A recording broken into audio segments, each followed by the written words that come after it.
여러분 안녕하세요. 오늘은 신앙교육의 흐름이라고 하는 제목으로 기독교 교육의 역사에 대해서 한번 알아보려고 합니다. 고대 이스라엘부터 근대 현세에 이르기까지 우리가 기독교 교육을 어떻게 시켜왔는가, 시대마다 다 특징이 있거든요. 그것을 만약에 우리가 잘 알게 되면 우리가 교회 교육을 교사들이 교회에서 기독교육을 시킬 때 많은 도움이 될 것입니다. 우선 이 강의에 들어가기 전에 제가 이제 30년 전에 쓴 책입니다. 기독교 교육사 6.1문화사 1992년에 이제 출간된 건데요. 한 29년 전이죠. 지금은 다 단종되고 이제 품절된 그런 책인데 오늘은 이 책에 대한 내용을 여러분에게 소개하려고 합니다. 우리가 기독교 교육을 역사로 다루려 그럴 때 이것도 하나의 역사거든요. 그래서 여러분 역사 기술을 어떻게 하나, 그 유명한 E.H. 카라고 하는 분이 역사란 무엇인가 그걸 썼는데, 거기서 역사는 현재와 과거의 만남이다, 현재와 과거의 대화이다, 그렇게 이야기를 했습니다. 여러분 역사에는 역사의 3요소가 있어요. 그게 뭐냐면 팩트, 사실이죠. 그 다음에 퍼스펙티브, 역사를 해석하는 관점이고, written document라 그래서 반드시 글로 쓰여져야 됩니다. 근데 하여튼 이 팩트, 퍼스펙티브, 리튼 다큐멘트 세 개가 다 중요하지만 그 중에서도 중요한 게 현재의 관점입니다. 이 퍼스펙티브. 그래서 여러분 역사라고 하는 게 과거를 현재적인 관점에서 재해석하는 거거든요.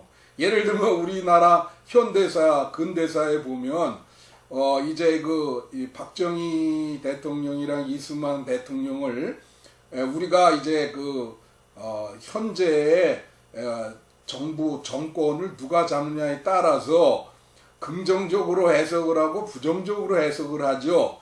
바로 역사라는 건 그런 겁니다. 현재의 관점에서 그렇게 과거를 재해석하는 거죠. 마찬가지로 우리나라의 건국 연도를 1948년으로 보느냐, 아니면 임시정부 수립 연도를 보느냐, 임시정부 수립으로 보느냐, 그런 이제 역사학적인 논쟁이 있지 않습니까?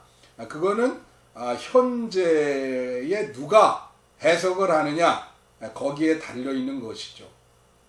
자, 그래서 이 기독교 교육 역사를 이제 어떤 관점으로 바라보느냐, 그게 중요하죠. 저는 이제 복음적인 관점으로 이 기독교 교육의 역사를 한번 보려고 합니다.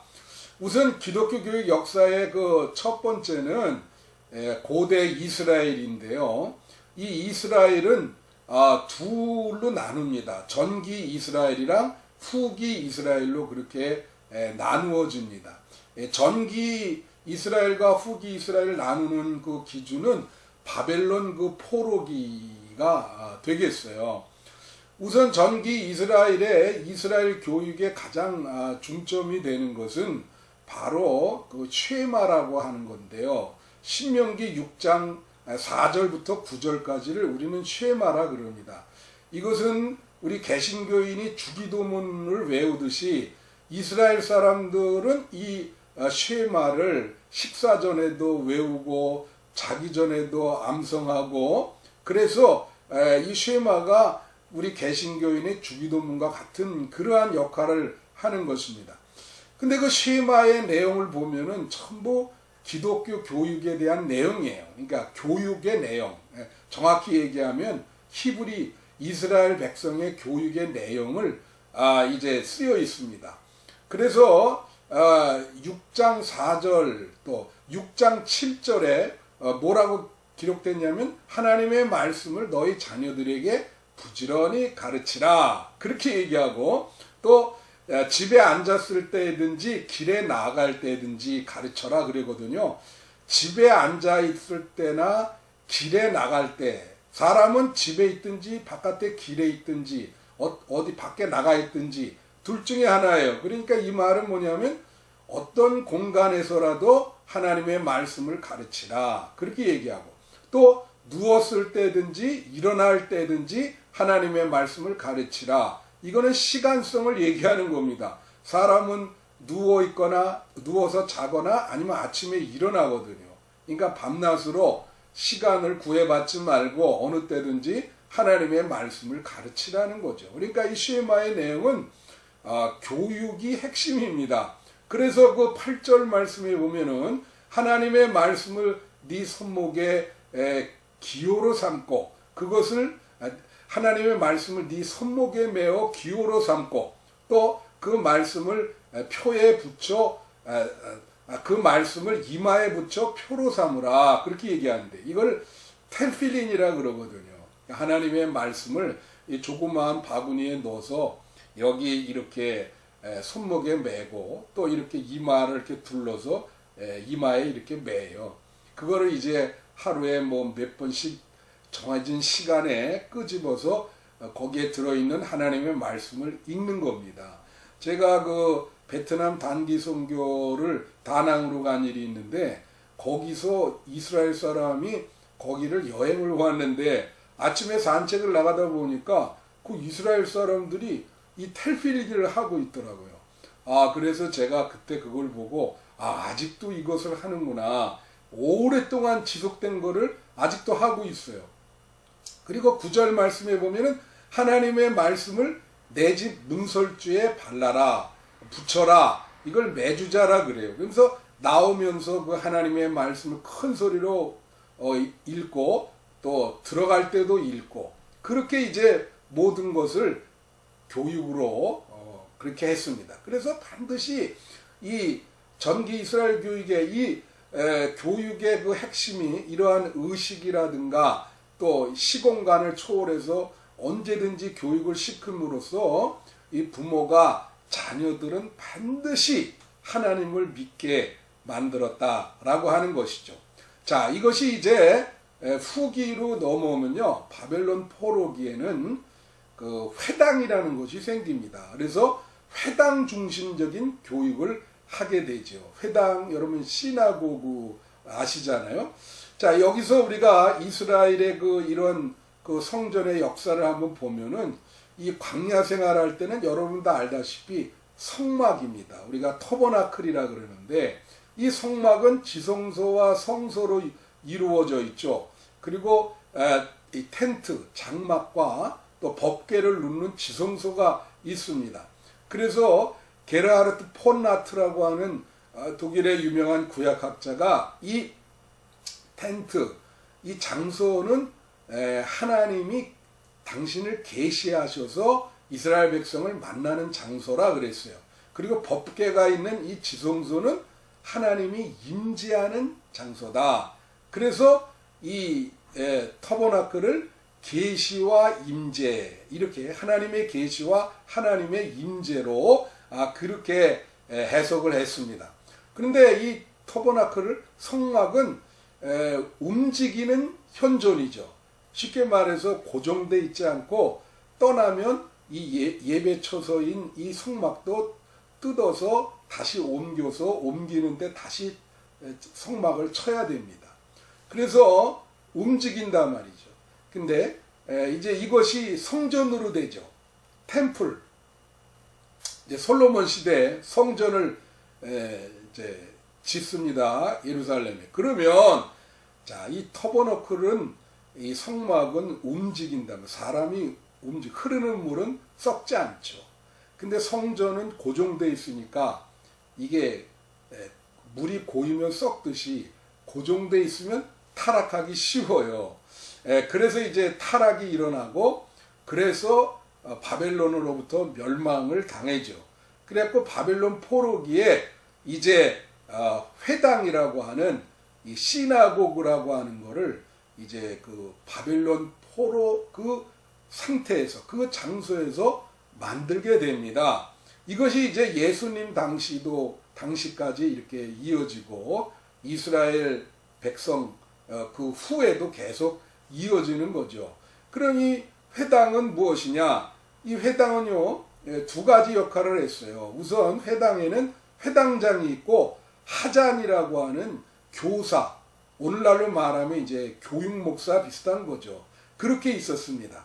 그래서 이제 이 회당이 있으면 일부 회당장은 뭘 하냐면 말씀 선포, 예배 집전, 건물 관리, 그죠? 이 하자는 교육을 시키는 교사예요. 그래서 이제 이 회당에 가면, 안식일날 회당에 가면 일부에는 이제 예배를 드리고 이제 말씀을 듣고 그렇게 하고, 그 다음에 2부 끝나고 나서 이제 교육을 시켜요, 하자니. 근데 이제 예루살렘을 떠나 있기 때문에 이 자녀들이 모국어 히브리어를 잊어버리기가 쉽잖아요.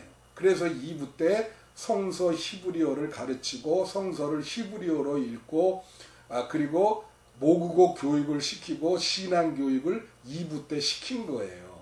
그래서 이스라엘 백성이 그 후로 다 흩어지죠. 자꾸 식민지 생활을 하면서 우리가 이걸 디아스포라라 그러는데, 그래서 바벨론에게 식민지로 있다가 바벨론이 페르시아의 식민지로 있다가 페르시아가 또 그리스, 헬라에게 망하고 헬라가 로마에게 망했어요. 그래서 이렇게 다 이제 흩어지면서 그 남의 나라에 이렇게 가게 되는 경우가 있는데, 그럴 때마다 회당을 지어서 거기서 철저한 신앙 교육을 시켰다고 하는 것이죠. 그래서 이스라엘 사람들은 어느 나라에 가서 살든지 하나님에 대한 신앙, 야훼 신앙을 망각하지 않고 반드시 부모가 자녀에게 그걸 전수시킨다. 여러분 1948년에 그래서 독립을 하잖아요. 그 철저하게 이스라엘의 정체성을 그렇게 회당을 통해서 가르쳤기 때문에 그렇게 되는 겁니다. 자, 그 다음에 이제 예수님의 그 기독교 교육은 어땠는가? 여러분, 예수님은 당신을 가리켜서 또 교사라 그러죠. 이 디다스칼로스. 예수님은 아주 훌륭한 교사로 불려졌습니다. 그 예수님의 교육 방식은 어땠는가? 예수님의 교육 방식을요, 한 4가지 정도만 여러분에게 말씀을 드리겠습니다. 예수님은 이 땅에 오셔서 말씀을 선포하시고 전도하시고 그리고 병을 치유하시고 그 다음에 말씀을 가르치시고, 그게 교육 사역을 하셨다는 거죠. 근데 이제 예수님의 그 사역을 보면 첫째는 비유를 사용하셨다. 비유. 여러분 패라블이라 그러는데, 이 주로 예수님이 천국 진리를 비유로 쉽게 알아듣기 쉽게 얘기를 했잖아요. 그게 예수님의 교육 방식입니다. 이 비유를, 예수님의 비유는 아주 그 생활에서 선택했고요. 그리고 아주 그 명백하고 단순했고 그 이전에 사용되지 않았던 독창적이고 전혀 새로운 것이었습니다. 그리고 요아킴 예레미야스라고 하는 독일의 신약학자가 예수의 비유라고 하는 그 책을 썼는데, 그 비유에 보면은 예수님께서 이 비유를 생활 속에서 이렇게 좀 창조해 내셨다는 거를, 이제 예를 들면 씨 뿌리는 비유를 한번 봅시다. 그 씨 뿌리는 비유를 보면 길가에 떨어진단 말이요. 어떻게 씨가 길가에 떨어지나? 그 배경이 있어요. 가령 이 우리나라 같은 데는 농사를 질 때 밭을 갈고 나서 그 위에 씨를 뿌리거든요. 근데 이스라엘은 씨를 뿌린 다음에 밭을 갈아요. 그러다 보니까 길가에 씨가 떨어질 수 있죠. 그래서 그게 씨 뿌리는 비유에 나오는 것입니다. 바로 이것이 예수님이 그 생활 속에서 비유를 이렇게 창조해 내셔서 그렇게 교육을 시켰다고 하는 것입니다. 자, 그 다음에 또 뭐가 있냐면은 그 각성이라고 하는 게 있어요. 예수님은 말이에요, 깨달음을 주셨다. 각성을 만나는 사람마다 각성을 이제 깨닫게 하셨죠. 여러분 요한복음 4장에 나오는 사마리아 여인 있지 않습니까? 예수님을 2시간 시간을 어떻게 측정할 수 없겠지만 예수님을 하여튼 만나는 시간이 그렇게 길지 않게 만나서 예수님이 메시아라고 하는 것을 깨달았어요. 각성을 이제 하게 되는 거죠. 그래서 이 깨닫게 하는 거, 이걸 각성이라 그러는데, 독일의 오토 볼로프라고 하는 분이 실존주의 교육 철학을 한 분인데, 이분이 단속적 교육 방식을 얘기하거든요. 이 단속적 교육 방식이 바로 이렇게 깨닫게 해주는 그런 교육 방식을 말하는 것입니다. 그래서 예수님의 교육 방식은 사람들을 만나서 그 사람들이 어떤 통찰과 이 깨닫게 할 수 있도록 그런 화법을 사용하셔서 가르쳤다라고 하는 것이에요.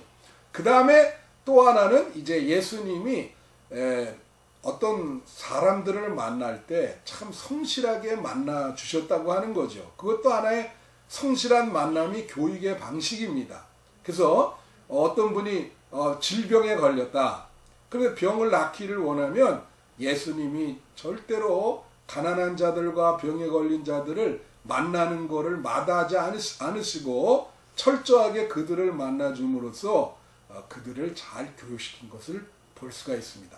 근데 마지막 또 하나는 예수님의 그 교육 방식의 하나는 개성화 교육을 시키셨다는 거예요. 이제 개성화 교육이 뭐냐면 제자들 12명을 이렇게 가르치실 때 그들의 문제점이 뭐고 장점과 약점이 뭔지 다 아시고 이제 그 제자마다 다 다른 방법을 썼다고 하는 거죠. 예를 들면 도마 같은 사람은 굉장히 구체적이고 경험적이고 그렇게 굉장히 실증주의적인 태도를 취하지 않습니까? 그 도마는 도마대로 그런 방식으로 예수님이 가르치시고 베드로는 베드로대로 또 가르치시고 이렇게 다 획일적으로 교육시킨 게 아니라 개성화 교육을 시키셨다고 하는 거죠. 이제 앞으로 예수님의 교육에 대해서는 한 번 더 다룰 게 있겠습니다. 오늘은 그냥 그 시대의 특징과 이렇게 가장 중요한 교육 방식을 지금 말씀드리고 있습니다. 그 다음이 이제 초대교회의 기독교 교육인데요. 여러분 잘 알다시피 이 초대교회는 복음이 아주 그냥 확산되는 바람에 교회 안에 많은 분들이 갑자기 몰려 들어왔습니다. 그래서 교회 안에 초대교회 때 몰려 들어온 사람들이 이방인과 이 유대인들이죠. 예. 그래서 이것은 지난번에 그 카테키시스의 교육이란 제목으로 한번 다뤘습니다. 그래서 여러분 그걸 참고하시고요. 초대교회의 특징은 카테키시스라고 하는 거예요. 이 카테키시스는 말씀드렸듯이 안 믿는 사람이 교회라고 하는 공동체에 들어와서 구성원이 되어가는 과정, 그러니까 세례를 받기 이전에 구성원이 되어가는 과정, 기독교인이 되어가는 과정을 카테키시스라 그랬습니다. 초대교회의 기독교육의 특징이에요. 그래서 여러분 잘 알다시피 유대인이 많이 들어가는데 유대인에게는 어떻게 가르쳤냐면 구약성서에서 예언된 메시아로 예언된 분이 예수 그리스도다. 그걸 반드시 가르쳤고요. 그래서 예수의 십자가와 부활, 또 예수님의 교훈을 유대인들한테 가르쳤고, 이방인들은 말이에요.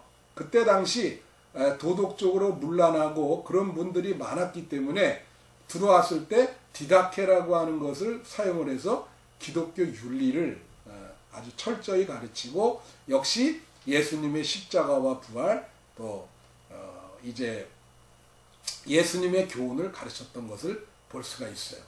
그래서 알다시피 이제 이 초대교회는 중세 전기까지 이렇게 커버가 되는데, 그때까지는 우리가 카테키시스 교육이라 그러는데, 자, 교회 들어오면 지난번에 얘기할 듯이 뭐라 그랬죠? 청도자가 있고 선별자가 있어요. 그러니까 면접을 통해서 이제 세례받을 사람을 택하는데 청도자, 히어로.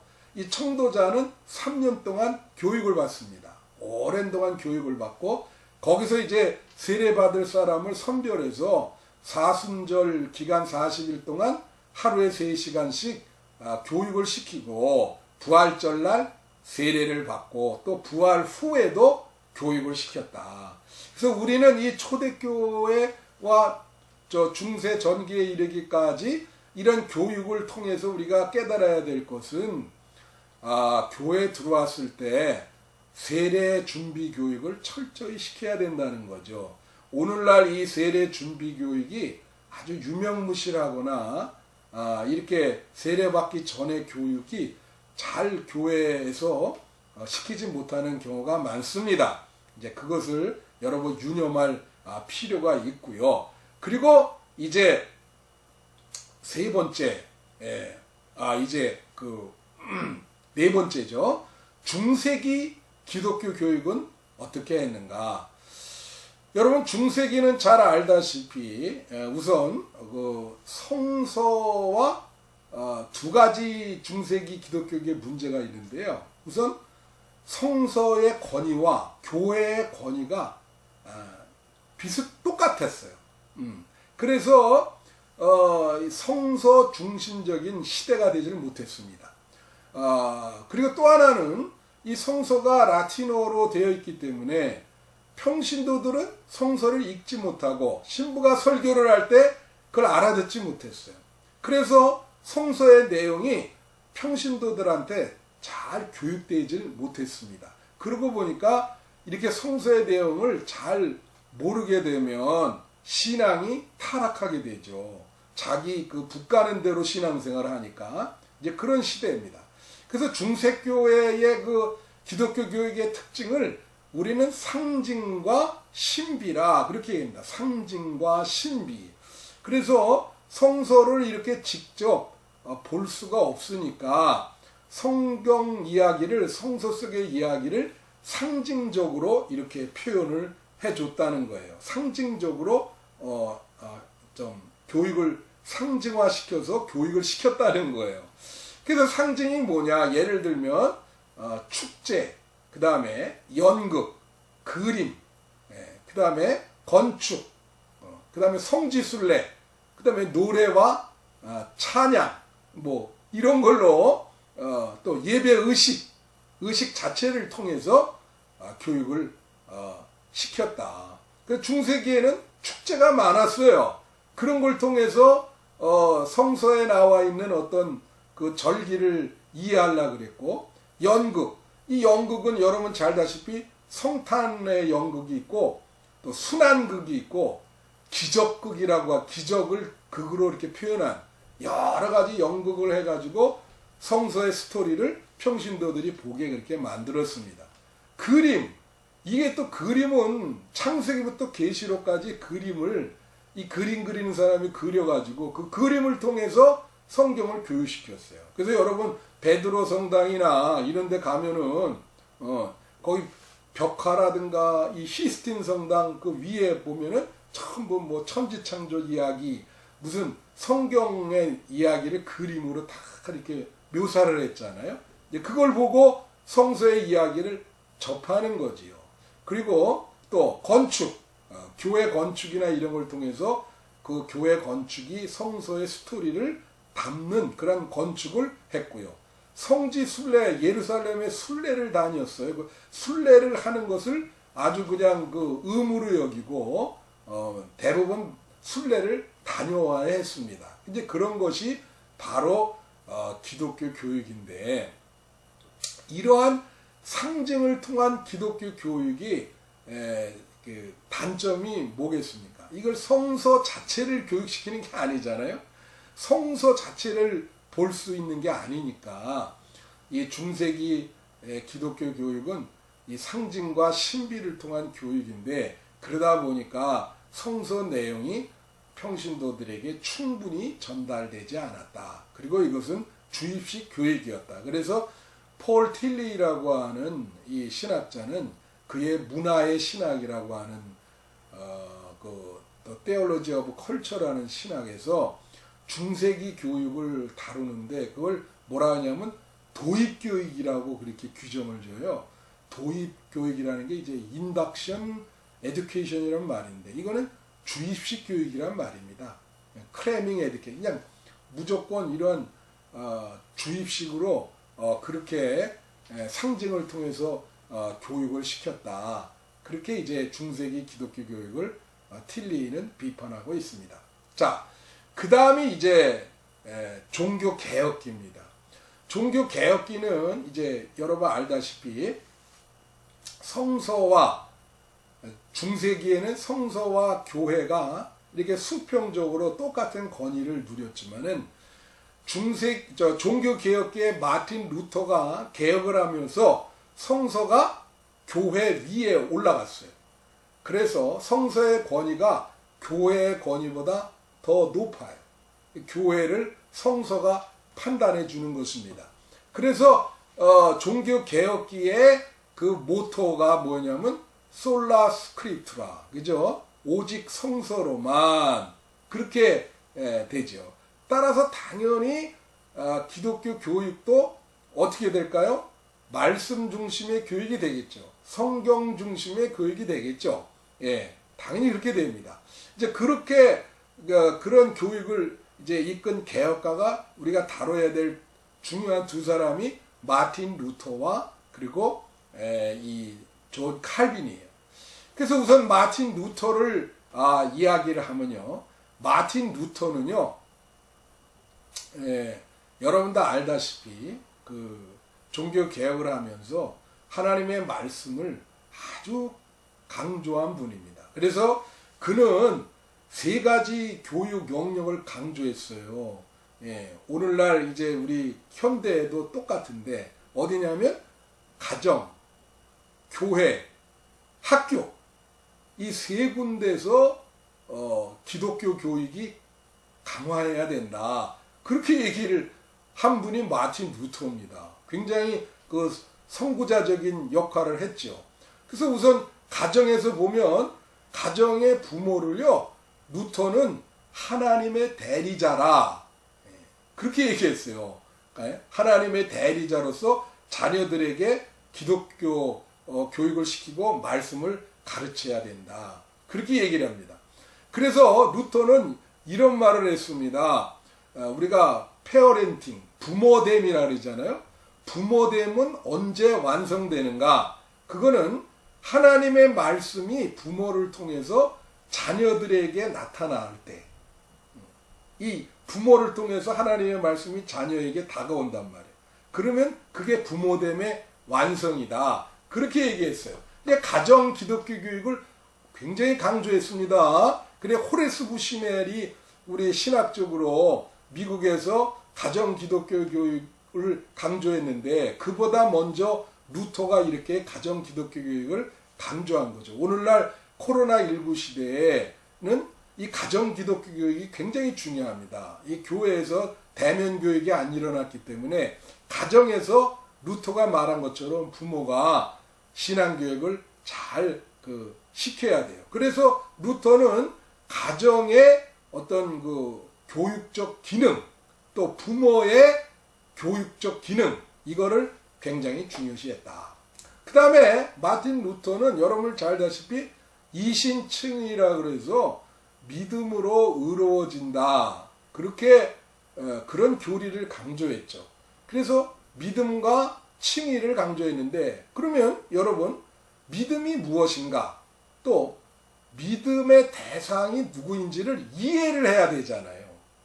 그래야 믿음의 내용을 이해하여야 믿음으로 의로움을 받을 수 있는 거 아닙니까? 그걸 이해도 못하고 그럴 수는 없죠. 그래서 루터가 그 믿음의 내용을 이해하기 위해서 성서 교육을 시켜야 된다. 이렇게 보는 겁니다. 그래서 루터가 이해하는 신앙을 강조했는데요. 이건 잘 알다시피 안셀무스가 중세기에 이미 강조했던 겁니다. 이해를 해야 된다. 바르게 알아야 된다. 그렇게 얘기를 했어요. 그러면 믿음을 바르게 알려면은 성서를 배워야 되잖아요. 그게 성서 중심의 교육입니다.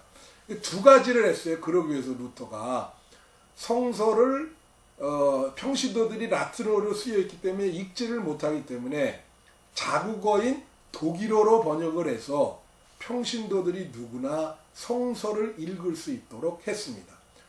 그래서 믿음의 내용을 잘 파악할 수 있도록 한 거죠. 그 다음에 또 하나는 루터가 그러면 성서를 이게 66권이니까 이거를 좀 요약해서 그 평신도들이 믿음을 이해할 수 있도록 가르쳐야 되겠다. 그래서 성서의 내용을 요약한 것이 뭐냐면 대교리 문답과 소교리 문답이에요. 그래서 이해하고 신앙생활 하라고 대교리 문답, 소교리 문답, 그 소교리 문답은 십계명, 주기도문 이런 것들을 이제 해설해 놓은 건데 이제 이렇게 이제 그 성서 교육을 말씀 중심으로 시킨 거죠. 그 다음에 루터가 또 하나 이야기한 게 그 만인 제사장직을 얘기를 했습니다. 그죠? 목사만 제사장이 아니라 성도들도 제사장이다. 그렇게 얘기를 했어요. 부름받은 각 처소에서. 그 만인 제사장직을 얘기하려면 각 처소에 부름받은 어디에 평신도가 직장이든지 어디에 살든지 그곳에서 제사장인데 그러면 그곳에서 이 말씀을 읽고 말씀을 해석하고 말씀을 선포해야 될 거 아니에요. 그러기 위해서는 성서 교육을 제대로 받아야 된다. 이제 그런 이야기를 했고요. 이것이 다 아까도 얘기했지만 가정, 교회, 학교에서 공교육으로 하나님 말씀 가르쳐야 된다. 다 이제 총체적으로 그런 이야기를 루터가 한 것입니다. 그 다음이 이제 칼빈인데요. 여러분 칼빈은 이제 주로 기독교 강요에서 그 교회론에서 기독교 교육을 이야기하고 있습니다. 칼빈은 교회론에서 교회가 교육적인 사명이 있다고 말을 하고 있습니다. 왜냐하면 인간이 약하기 때문에 교육을 받아야 된다는 거예요. 근데 하나님이 약한 인간을 교육시키는데 교회를 도구로 사용하신다는 거죠. 그래서 칼빈이 유명한 말을 했습니다. 하나님은 아버지고 교회는 어머니고 그리고 성도는 자녀다라는 거예요. 그러니까 이 어머니로서의 교회는 어거스틴이라든가 키프리안이 먼저 얘기한 건데요. 어머니로서 교회가 자식을 양육한다는 거죠. 그게 이제 기독교의 개념이니까 하나님은 아버지고 교회는 어머니고 성도는 자녀다. 그래서 교회는 학교라고 하는 거죠. 교회는 학교. 그렇게 이제 칼빈은 이야기를 하고 있고요. 그래서 이제 칼빈이 얘기할 때 교회에서 제일 중요한 게 복음을 가르치는 거예요. 여러분 그것을 우리가 신앙과 직제에서 페이스 앤 오더라 그러는데 칼빈이 이것을 구분했습니다. 가르치는 직제. 그래서 이걸 티칭 오더라 그랬고 그 다음에 봉사하는 직제가 있어요. 이걸 서비스 오더라 그럽니다. 예를 들면 교회에 와서 봉사하고 이렇게 그러는 것들을 말하는 거죠. 그런데 칼빈이 그런 말을 했어요. 이 봉사의 오더는 그 복음을 가르치는 이 티칭 오더를 위해서 봉사를 해야 된다. 복음이 잘 가르쳐질 수 있도록 그렇게 후방에서 그 배경에서 지원을 아끼지 않아야 된다는 거죠. 이것은 마치 저는 군대에 가면은 전투를 하면 보병이 제일 중요하잖아요. 보병이 잘 전투하기 위해서 공병이라든가 뒤에서 그런 사람들이 다리도 놓고 그렇게 해가지고 초점을 보병에게 놓듯이 교회에서 제일 중요한 것이 복음을 가르치는 것인데 나머지는 그것을 위해서 지원을 해야 된다. 그렇게 얘기를 했어요. 그런데 칼빈이 이제 교회론에서 그 독트리나와 디스플리나를 구분합니다.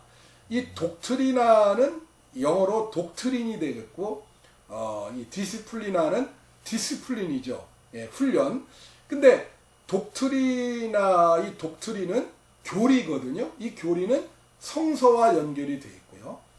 디스플리나, 이거를 장로교에서는 권징이라, 권징, 그렇게 뭐 징계라고 하는 의미가 좀 있죠. 징계와 훈련, 권징이라고 표현하는데 원래는 그 뜻은 훈련이에요.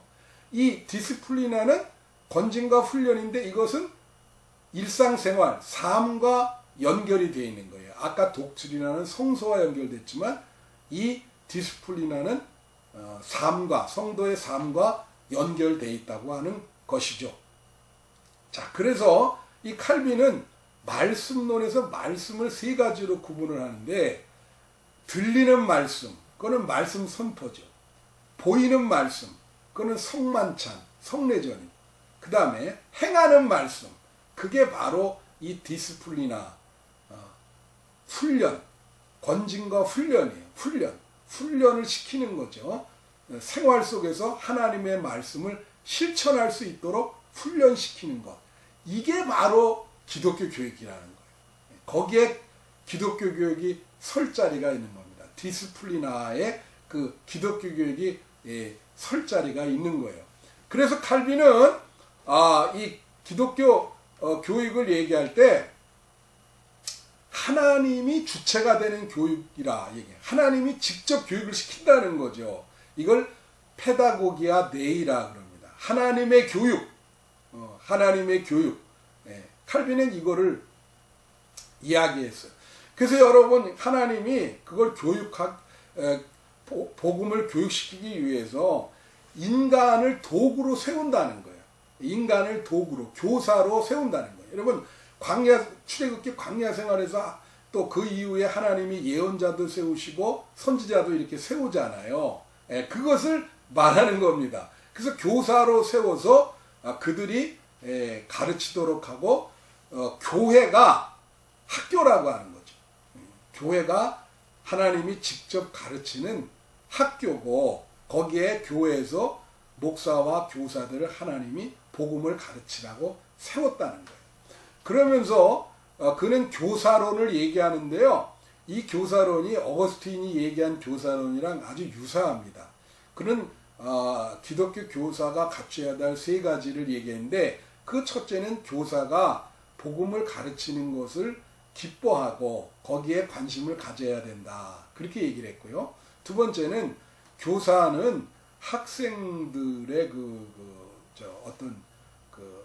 학생들의 그 연령대별로, 그러니까 학생들을 이해할 수 있어야 된다는 거죠. 학생이 이게 무슨 문제가 있고 이 연령대로 어떤 그 기준이 수준이 다른가. 하여튼 교사는 두 번째 조건이면 교사는 학생을 이해할 수 있어야 된다.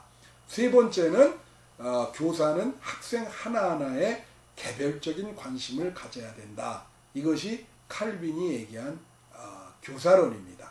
자, 그러면 종교 개혁기가 이제 이렇게 지났고요. 하여튼 이 종교 개혁기는 하나님의 말씀 중심의 기독교 교육을 했다는 것을 여러분 알아두시고, 오늘날도 우리 말씀 중심의 기독교 교육을 했으면 좋겠습니다.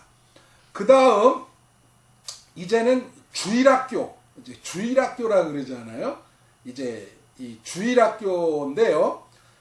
이 주일학교 운동, 이것이 이제 우리 현재 교회에 이제 다 정착이 되게 되죠.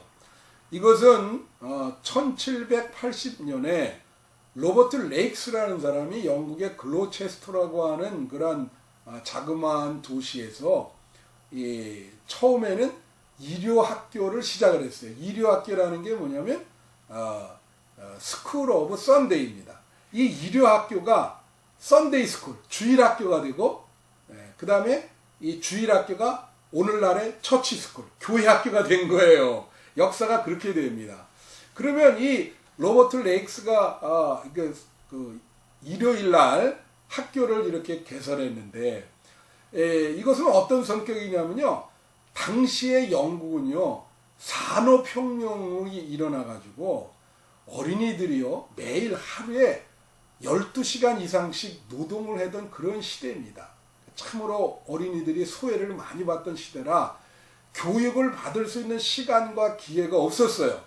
그래서 일요일 날 그들을 모아놓고 우선은 3R이라 그래서 읽기, 쓰기, 산수를 가르쳤고요. 그거 끝난 다음에 성서교육, 종교교육, 그런 예배도 드리고 그걸 같이 한 거예요. 그러니까 처음에는 이게 어떤 소외받는 어린이를 위해서 교육을 시킨 겁니다. 종교교육도 하고 이제 그 우리나라 무슨 야학같이 이 읽기 쓰기 그런 거를 이제 가르친 거죠. 뭐 문맹이 되지 않기 위해서 그렇게 가르치면 처음에는 그러니까 사회 개혁적인 측면이 좀 있어요.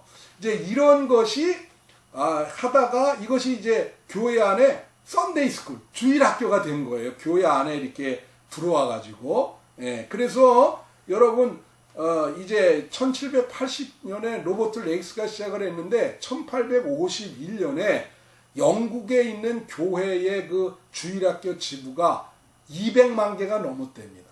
얼마나 결국은 한 70년 동안 확산이 돼가지고 굉장히 확산이 된 거죠. 그래가지고 이게 결국은 미국까지 가요. 그래서 여러분 잘 아시다시피 미국에 가가지고 미국에서 엄청나게 주일학교가 확산되거든요. 미국은요, 이게 시골 지역에 처음에 교회가 안 서고 처음에 주일학교가 먼저 서요. 그 다음에 이제 그게 좀 잘 되면 그 다음에 교회를 세우고 이렇게 해서 미국 전체에 죄송합니다. 주일학교가 그렇게 확산이 돼서 복음화가 이루어진 겁니다.